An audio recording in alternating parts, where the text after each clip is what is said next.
Welcome to the Iris Speed Reading Podcast, episode number 5. My name is Joseph Rodriguez. I am an instructor for the Iris organization.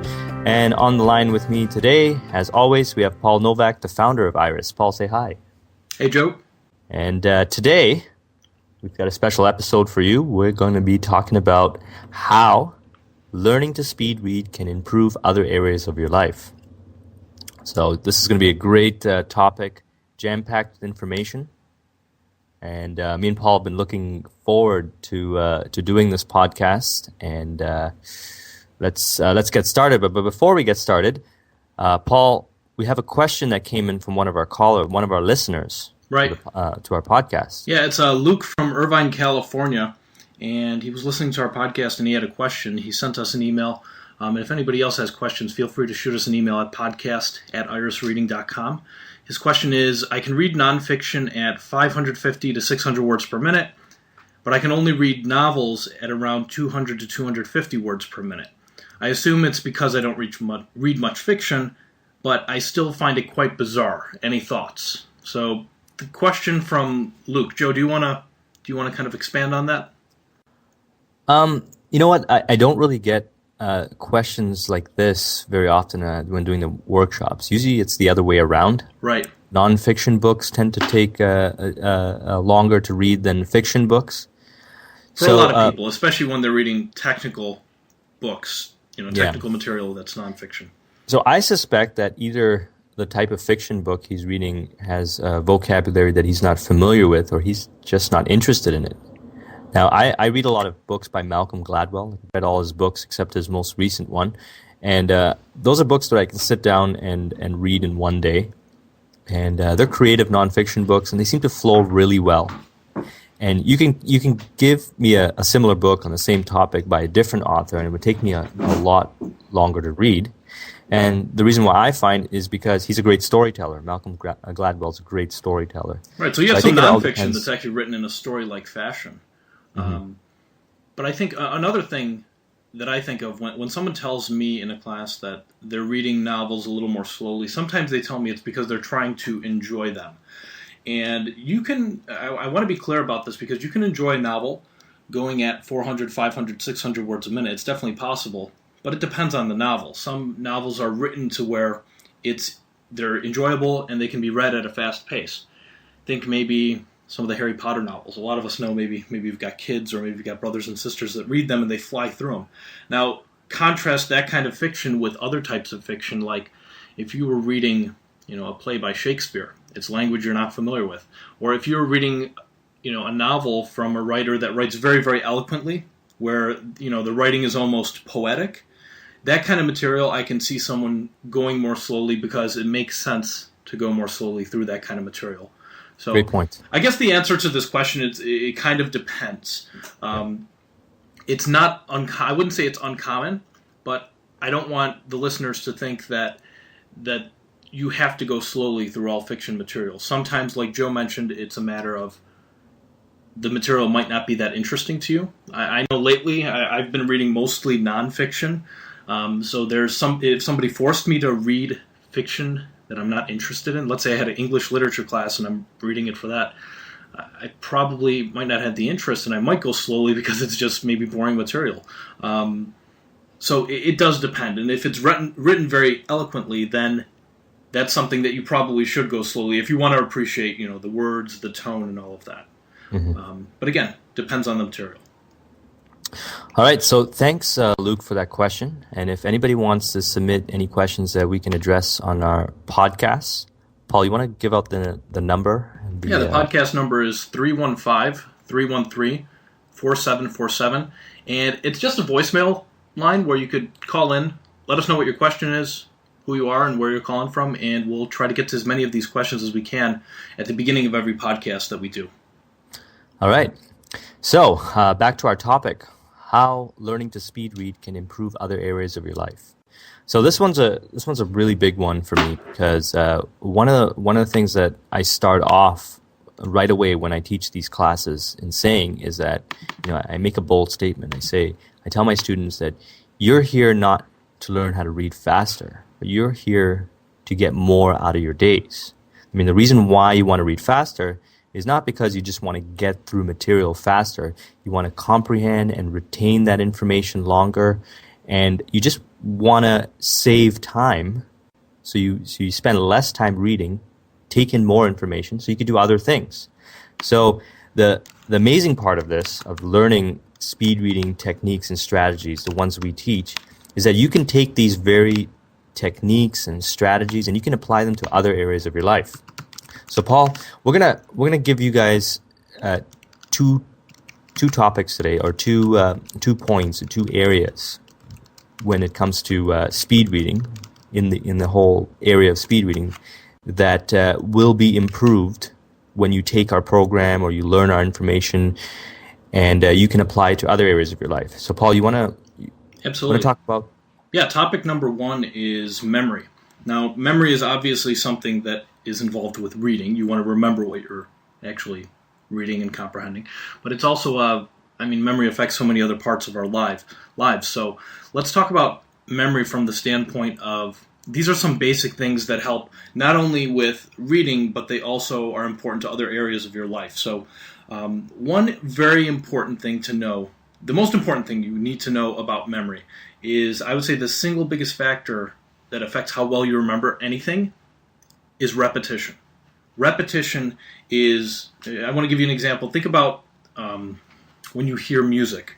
Let's say it's a song you haven't heard in 7 years, and it comes on the radio, and it's pretty amazing that you have all these songs that you can remember the lyrics to the song. And some of those songs you haven't heard in years. And how does that happen? It happens through repetition. It's not like someone memorizes a song by hearing it just once.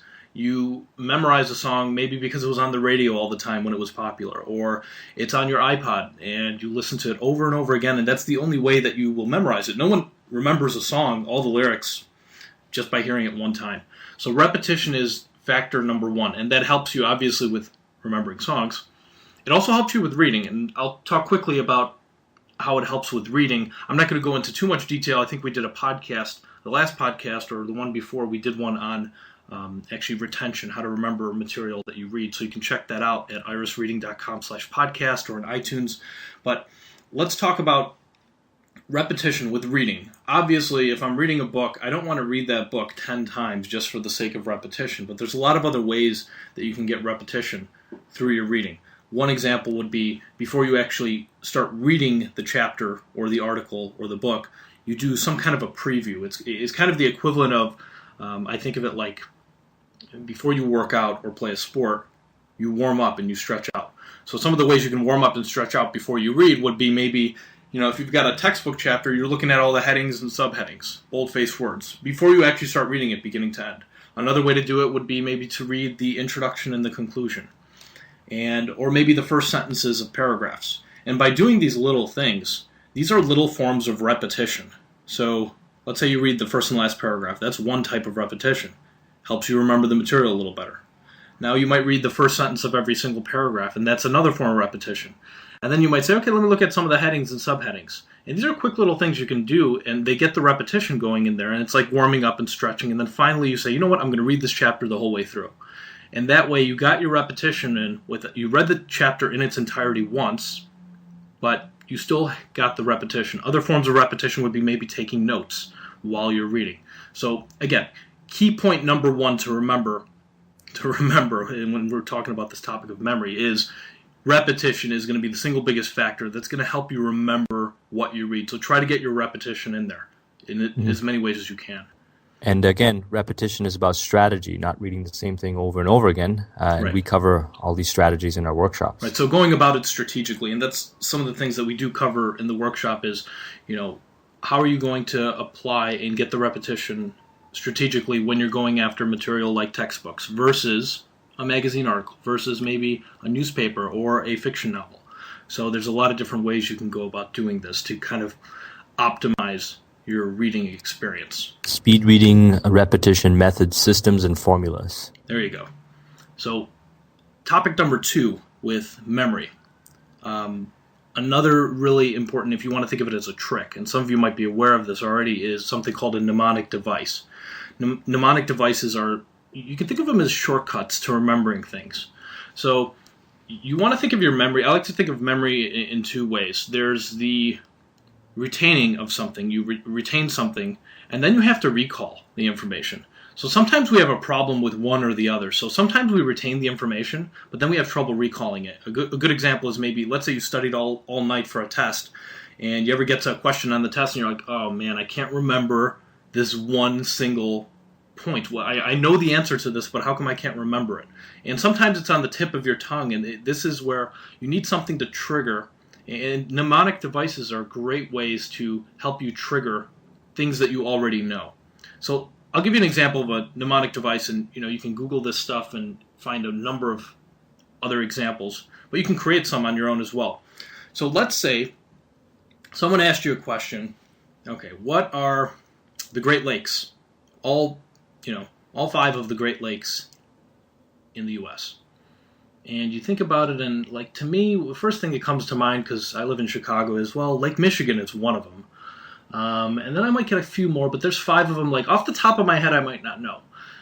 But let's say, and those of you listening in probably know some of these, let's say you used a mnemonic device. Mnemonic device, in this case, is an acronym. The acronym is HOMES. HOMES. So if you're trying to remember the Great Lakes, really all you have to remember, not all 5 of them, because some people might not even know there's 5. Some people might think maybe there's 6 or there's 4. How many are there? Just remember the acronym HOMES, because you take each letter. I want the listeners to think about the letter H. What do you remember when I say the letter H out of the Great Lakes? Lake what? And a lot of you probably thought to yourself, Lake Huron, right? Now, what about the next letter, O, in the acronym HOMES? O, Lake, what starts with a letter O? Oh, Lake Ontario, okay. And then there's M, and I think, okay, Lake Michigan. And then there's E, and I think, oh yeah, Lake Erie. And then there's S, and I think, okay, Lake Superior. Great. So, HOMES, Huron, Ontario, Michigan, Erie, and Superior. HOMES. And it's amazing how, if you asked me, even if you asked me this question tomorrow, what are the Great Lakes, and I didn't know the mnemonic device of HOMES, I would struggle a little bit with that question. I might give you 4 of them, right? I might forget, or I might give you all 5, and then I might be thinking, wait, is there one more that I'm missing? So mnemonic devices are a great way to kind of, you remembered something, you retained it, and now you need something to trigger the recall for the future. Maybe it's for a test, maybe it's for a presentation. So keep that in mind. Mnemonic devices are kind of like shortcuts that you can use and create to help you remember things more efficiently. So let's talk about our next topic, Joe. Do you want to introduce it? Yeah. So a big thing that you will get out of learning how to speed read is you will improve your focus. So we live in a world where there's a lot of multitasking. We've got instant messengers, we've got BlackBerries, iPhones, email, clients, all kinds of stuff, all kinds of interruptions that kind of distorts our ability to focus. And because we're constantly being bombarded by information from all different angles, fighting for our attention, we kind of get wired and used to living in a multitasking world. And that can wreak havoc on our ability to focus. So when you learn how to speed read, it requires a high level of focus. It requires you to zone in on the material and really hold on to that focus. So what I find is those that learn how to speed read actually have a better ability to focus. And speaking from personal experience, once I learned the techniques and strategies, any other task that I do that requires a high level of focus, such as working out or working on specific assignments, that focus that I develop from speed reading comes into action and helps me out. Think of it as a muscle, right? So if you're training your ability to focus on one thing, such as speed reading, you're going to be able to use that same muscle for a similar task. So that's why focus is really being challenged and developed when you improve your speed reading, or when you get better at speed reading. Another thing related to focus is that you should be aware of is that the brain has the ability to process about 600 to 1,000 words per minute. And most of us read at about 200 words per minute. when you learn speed reading techniques and apply the strategies that we talk about, you're able to get your words per minute up to 600 or 1,000 words per minute and even beyond. And one of the reasons is because of focus. By focusing, you free up those resources in your brain that are getting bogged down, by distractions, or even going back to multitasking, all these different things that are happening in your brain while you're reading. You're pulling that focus back and zoning in on your material, and you're able to read a lot faster. And again, this is achieved by freeing up the mental resources that are being bogged down from distractions. All right, so I can't, this is actually one of my favorite things to talk about in my class, and this is the biggest value that the students get out of taking a speed reading class, is that they can recalibrate that focus that they've lost by living in a multitasking world, and know what's going on and build that focus back, because it is something you need to exercise, and speed reading is about exercising too. You've got to take our techniques and strategies and apply them consistently, and then you're going to notice that not only are you able to read faster, but you're going to get that higher level of focus. And the interesting thing about focus that I like to mention to my classes is it's so important, because whatever your reading speed is, let's say you're reading average at 200, or you're reading double the average speed at 400, or maybe you're reading 600 words a minute, if you're not focusing, it doesn't even, your speed is irrelevant, because you're not going to get the comprehension that you need. So it doesn't even matter if you're going 600 words a minute. You're going fast, hey, that's 3 times faster, but there's no focus, there's no comprehension, and ultimately, to me, that seems like a waste of time. And I think focus is kind of the secret for productivity, personal productivity, and getting more out of your day. If you have an ability to focus on one thing at a time till completion, you're going to find that you're going to get a lot more done. Instead of trying to do many things at once. Now, I don't want to spend too much time talking about this. Maybe we'll talk about this in a later podcast of how the brain focuses and the processes that go on.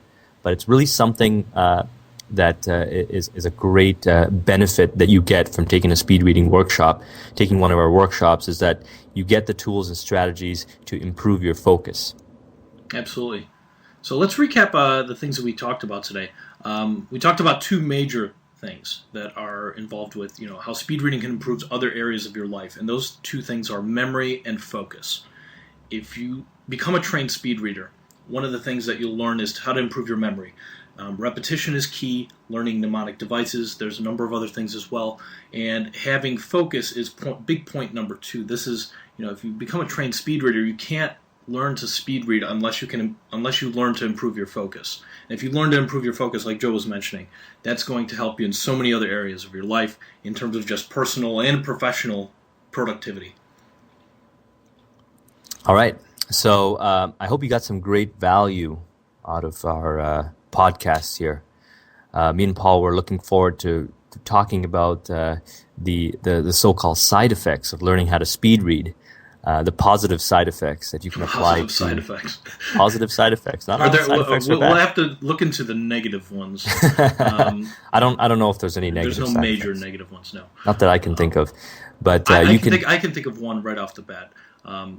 When I learned to speed read in college, I would actually procrastinate on some of my college work. I would basically put off reading a chapter because I wanted to read this, novel that I was reading, or I wanted to read some other interesting material. So it could turn you into a procrastinator, I guess.